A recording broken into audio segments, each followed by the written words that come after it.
Halo semua, ya karena satu dan lain hal, maka hari ini pelajaran dogmatika kita akan dilakukan melalui video ini ya. Kita ada dalam tema ekoteologi, pengajaran Kristen tentang alam ciptaan. Nanti kita akan lihat sama-sama apa itu ekoteologi. Nah, di situ dikatakan bahwa ekoteologi adalah istilah yang dipakai untuk menjelaskan satu bidang ilmu dalam teologi yang secara khusus membahas tentang ekologi. Ekoteologi itu dia akan menggambarkan hubungan antara lingkungan dengan manusia dan Allah. Bagaimana tugas dan tanggung jawab manusia atas alam yang banyak sekali juga ada di dalam Alkitab. Jadi kalau kita melihat kepada beberapa bagian dalam Alkitab itu kita akan temukan bagaimana pesan-pesan Alkitab itu menyelipkan atau bahkan menerangkan secara jelas tugas-tugas dan tanggung jawab manusia dalam memelihara alam. Dan kalau kita lihat ekoteologi sendiri dia terdiri atas dua kata. Yang pertama kata ekologi dan yang kedua adalah teologi. Jadi ekoteologi itu adalah gabungan dari dua kata ini, ekologi dan teologi. Nah, sekarang kita lihat apa itu ekologi. Di situ dikatakan ekologi sendiri dia berasal dari dua kata, yaitu oikos dan logos. Kalau oikos itu dalam bahasa Yunani berarti rumah, dan kalau logos sendiri berarti ilmu.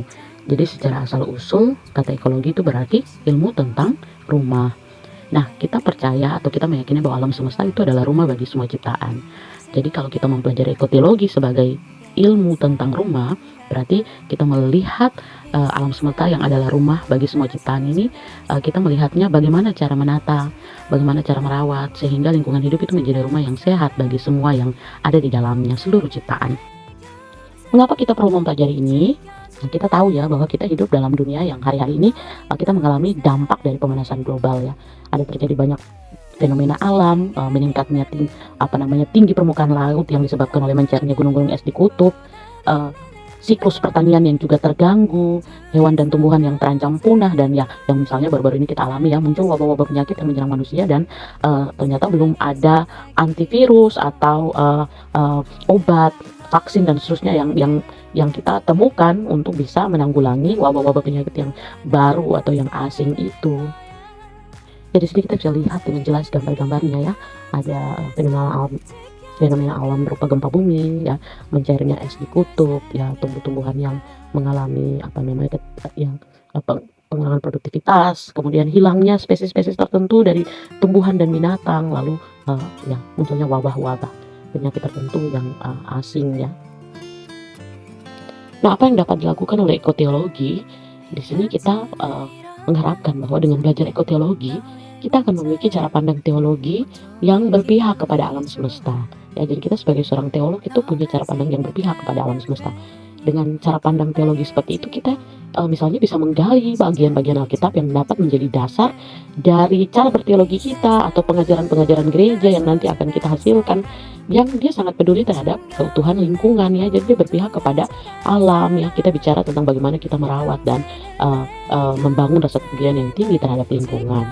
Lalu diharapkan juga melalui ekoteologi kita dapat membangun cara berpikir yang baru tentang alam semesta, yang tidak boleh hanya kita lihat alam itu sebagai objek untuk penuhi kebutuhan-kebutuhan kita yang konsumtif ya, yang misalnya kita potong kayu, sensor pohon dan seterusnya untuk kebutuhan kita. Itu kan hanya melihat alam secara objektif untuk kebutuhan konsumtif manusia.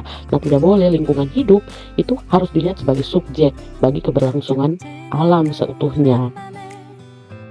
Jadi maksudnya melihat alam sebagai subjek dan objek tuh begini. Kalau kita lihat alam itu hanya sebagai objek, kita lihat dia sebagai bagaimana kita pakai, kita ambil, kita gunakan untuk kepentingan kita ya. Misalnya pohon tadi, ya sudah kita tebang-tebang saja hutan sampai habis karena kita butuh kayu kan. Nah, itu berarti kita masih melihat alam sebagai objek. Tapi kalau kita melihat alam sebagai subjek ya, kita melihat dia punya kedudukan itu sama seperti kita, sebagai bagian dari ciptaan Tuhan. Nah, karena dia adalah sama seperti kita bagian dari ciptaan Tuhan, maka kita bertanggung jawab untuk merawat. Kita bertanggung jawab untuk tanam pohon, kita bertanggung jawab untuk merawat tanaman, kita bertanggung jawab untuk menjaga hutan, laut, sungai dan seterusnya. Jadi itu disitulah kita melihat alam itu bukan sebagai objek tapi subjek. Nah, kalau kita sudah belajar ekoteologi, nanti kita akan memahami ciptaan itu dia seperti begini. Yang pertama, kita akan memahami bahwa alam ciptaan itu adalah penyataan diri Allah ya.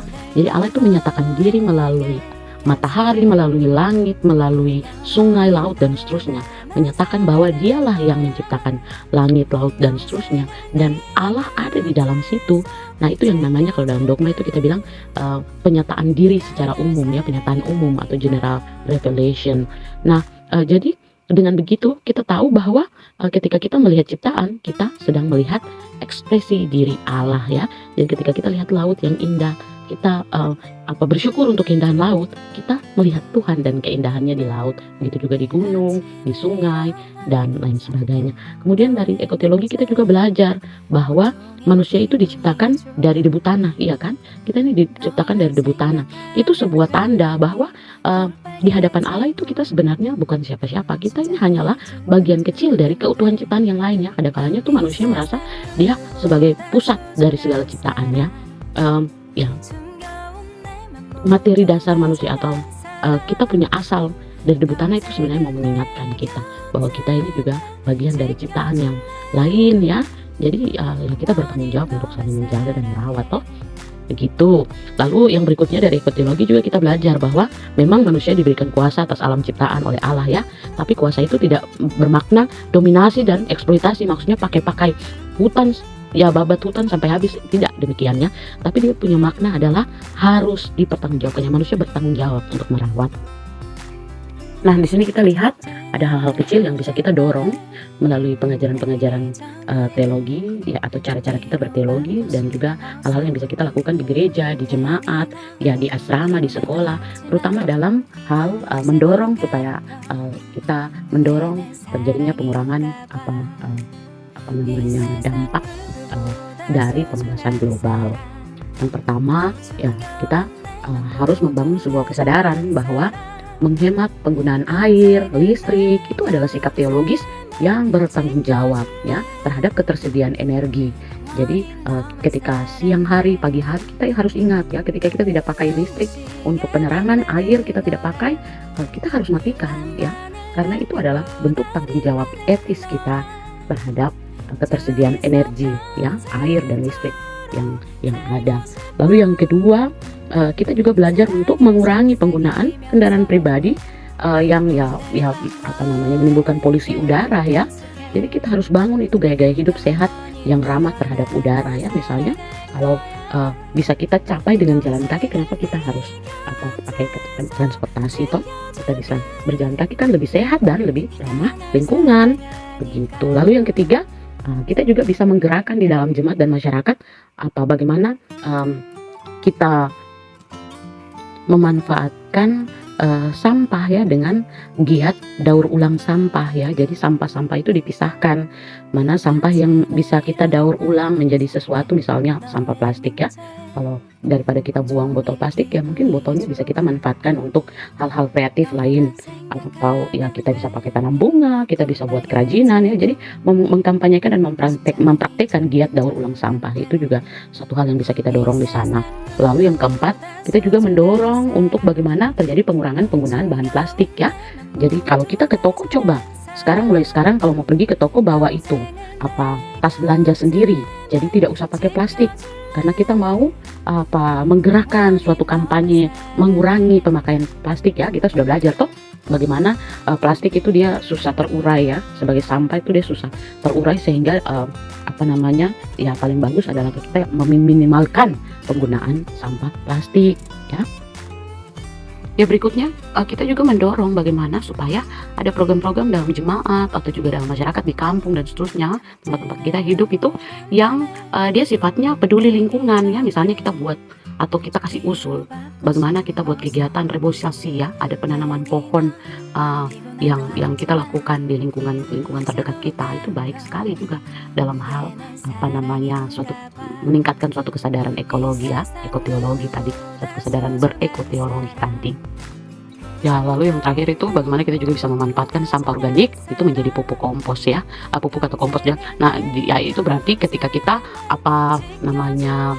mengelola sampah, kita harus bisa mengidentifikasi mana sampah organik, mana sampah non organik, sehingga sampah non organik bisa kita daur ulang ya, tadi seperti poin 3, dan sampah organik bisa kita pakai jadi pupuk ya, yang pasti sangat baik untuk perkebunan, pertanian ya, yang kita lakukan ya, mungkin di sekitar rumah, kebun-kebun kecil yang kita buat. Nah, itu bagus sekali.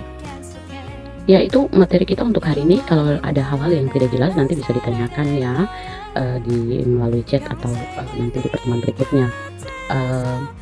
Untuk tugas di sini ada 2 hal yang harus dilakukan oleh kalian. Yang pertama, buatlah rangkuman atau penjelasan dalam video ini ya. Jadi semua yang tadi Ibu sudah jelaskan itu kamu buat rangkumannya di kertas ya, ditulis di situ.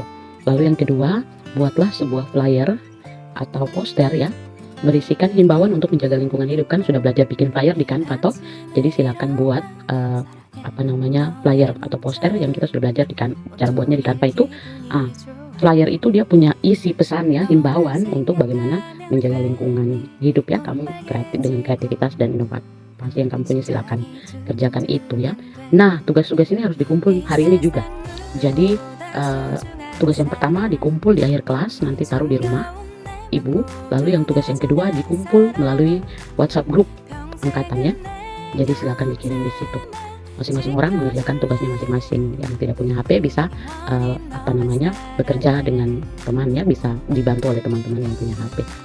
Ibu kira itu untuk hari ini. Terima kasih untuk perhatiannya. Semoga kamu semua sehat dan bisa mengerjakan tugas ini dengan baik. See you.